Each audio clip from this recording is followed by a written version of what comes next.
mirada está puesta en el corredor minero del sur y el impacto en la economía que va a generar el anuncio del cierre de las operaciones de la empresa MMG Las Bambas en esta parte del país. Por eso en los siguientes minutos vamos a conversar con el señor Raúl Jacob, él es presidente de la Sociedad Nacional de Minería, Petróleo y Energía. Señor Raúl Jacob, bienvenido a RPP, buenos días. Abelardo. Buenos días, ¿cómo está, señor Turpo? Un gusto en saludarlo. ¿Qué tal? Sí, ¿cómo está?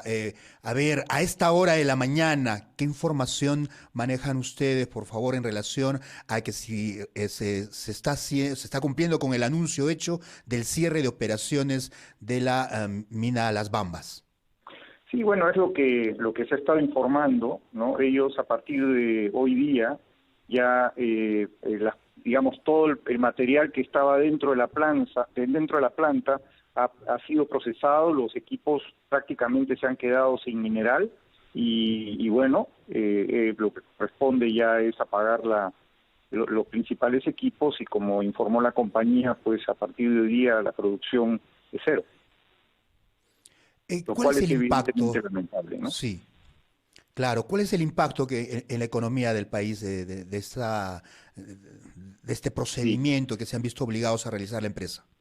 Sí, cada día que esta es una de las minas de cobre más grandes del mundo, está entre las 10 más grandes del mundo, representa 2% de la producción mundial de cobre. Entonces estamos hablando de algo de gran importancia para el país y para el mundo en general, ¿no? Es una operación minera de gran tamaño. Cada día que no produce, se estima que dejan de venderse o de exportarse 9 millones de dólares. Al año son más de 3.000 millones de dólares, 3.300, lo que se deja de exportar, ¿no? Y bueno, el impacto además está por el lado de los trabajadores. Hay 8.000 trabajadores que dependen de Las Bambas directamente y 75.000 de manera indirecta. De estos trabajadores, de los 8.000, 4.000 viven entre Apurímac y Cusco. Entonces, la mitad de los trabajadores corresponden a familias de la región y bueno, Apurímac, el 70% del PBI de Apurímac depende de Las Bambas, ¿no? Y evidentemente todo esto tiene un impacto muy fuerte en la economía y sobre todo es una muy mala señal para los inversionistas que ven acá pues un problema que no se soluciona en una operación que no ha tenido mayores problemas desde el punto de vista operativo, ¿no?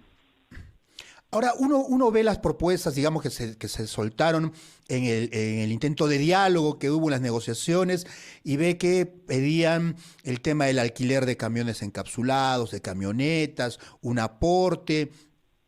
¿Usted distingue que solamente pasa por ese tema de no haber llegado a un entendimiento en esos puntos específicos o distinguen algo más, digamos, político, de otros intereses alrededor de esas negociaciones? En realidad, bueno, lo primero es que se parte de una situación que es impropia, ¿no? El bloqueo de una vía, el bloqueo del acceso a la operación minera a 200 kilómetros de distancia de la mina para reclamar algo relacionado con una transacción comercial, ¿no? Entonces, el punto de partida en sí mismo para mí está viciado. Pero además de eso, digamos, hay una presión por el tema comercial, hay una intransigencia realmente, ¿no? Y digamos, esto lleva a que se tenga una situación muy delicada.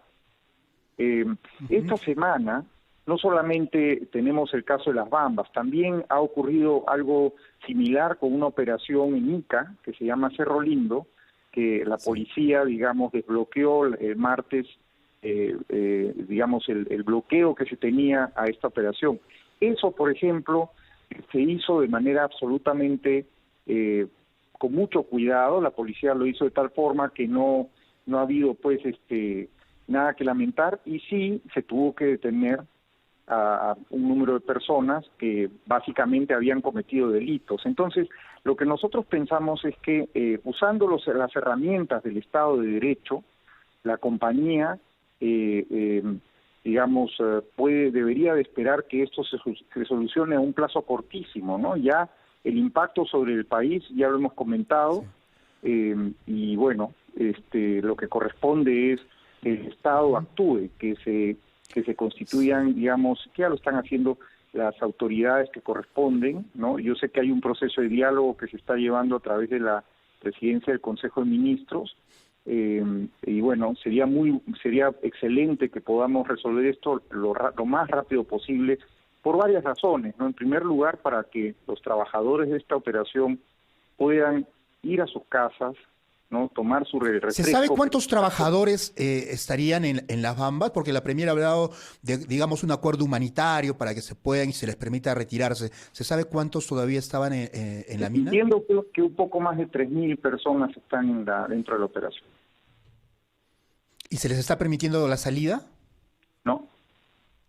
No, a ver, el tema es que si ellos salen, se exponen a que, por ejemplo, se apedreen los ómnibus en que se desplazarían y cosas peores, ¿no? Eventualmente si han incendiado vehículos, han atacado una parte de las instalaciones de la mina, entonces, ¿por qué no podrían cometer actos de violencia en los cuales se expondría a la población laboral? Y si hay algo que las compañías mineras no van a hacer es exponer a su gente a un riesgo de ese tipo. Bueno, esa es una labor netamente del Estado, es decir, de garantizar la seguridad de estas personas y ojalá se pueda tener ese compromiso. Yo le preguntaba del hecho si hay, digamos, otros intereses detrás. Usted conoce muy bien lo que pasó con Tía María, este proyecto en el Valle de Tambo en Arequipa, donde luego hubo dirigentes que pedían, que prácticamente extorsionaban y todo lo demás, ¿no? ¿Esto también se repite en las otras operaciones? Es decir, ¿solamente hay demandas legítimas de los comuneros, de los dirigentes, o también hay grupos de abogados que los asesoran y que no quieren llegar a un entendimiento, o intereses políticos también que han venido a enturbiar el proceso de diálogo? Bueno, siempre cuando se producen este tipo de conflictos, además con tanta intransigencia, uno empieza a preguntarse si no hay algún tipo de interés más allá de los que pudieran ser legítimos detrás de este tipo de situaciones, ¿no? En este caso, yo en lo particular no tengo una evidencia de que haya algún tipo de intervención, pero de todas maneras la intransigencia llama la atención, ¿no? Y bueno, siempre el uso de una acción violenta, porque el bloquear una vía de acceso a una operación minera, al impedir el libre tránsito, es una acción violenta, ¿no? ¿Ustedes distinguen cierta dejadez del gobierno de haber dejado llegar a esta situación? El propio presidente Pedro Castillo, digamos, no ha sido tan tajante o protagonista en este tema. Mire, nosotros justamente el jueves tuvimos una conferencia de prensa porque quisimos alertar al país de lo que estaba pasando. Empezamos a ver desde noviembre que se afectaban distintas operaciones mineras. Por ejemplo, a Hochschild y otras 3 compañías se les anunció un cierre cuando no correspondía, dadas las circunstancias de varias de estas empresas. Antamina tuvo una situación muy delicada también por un bloqueo de una comunidad en Ancash. Nexa, que es la propietaria del proyecto Cerro Lindo, también dejó de operar, paró las operaciones el lunes de esta semana, y las Bambas, digamos que ya venía con un problema que además es recurrente en el caso de las Bambas, y eso ciertamente es motivo de preocupación. Y nuestra alerta va en 2 sentidos. En primer lugar, porque se está empezando a afectar a operaciones mineras, lo cual no era el foco de la conflictividad. Normalmente hemos tenido conflictos sociales alrededor de proyectos mineros, pero no de operaciones mineras. Y en este caso en particular, además la preocupación era porque vemos que se dejan que los conflictos avancen en vez de solucionarlos en un momento inicial, cuando todavía no hay malestar. Es más difícil cuando las dos partes ya tienen un cierto fastidio con una situación, el entrar ahí a solucionarla. Y bueno, además de eso hemos encontrado que funcionarios públicos no capacitados para cumplir las funciones que deberían, han estado participando en estos procesos, ¿no? Muy bien. Muchas gracias por atendernos esta mañana, señor Raúl Jacob, ¿no? Muy buenos días. Muchísimas gracias, señor Turpo, y un saludo a toda la teleaudiencia de RPP. Muy bien, ha sido Raúl Jacob, presidente de la Sociedad Nacional de Minería, Petróleo y Energía, sobre el tema de las Bahamas. 3.000 trabajadores se encuentran allí imposibilitados de salir, además. Se tiene que garantizar, se han cerrado las operaciones y ellos tienen que volver a sus hogares, que es lo que todos queremos, y que lo hagan con las garantías necesarias y se eviten más actos de violencia. En los siguientes minutos también vamos a conversar con el ingeniero Rómulo Mucho, el ex viceministro de Minas y ex congresista. Volvemos con más en Ampliación de Noticias en esta edición de hoy sábado.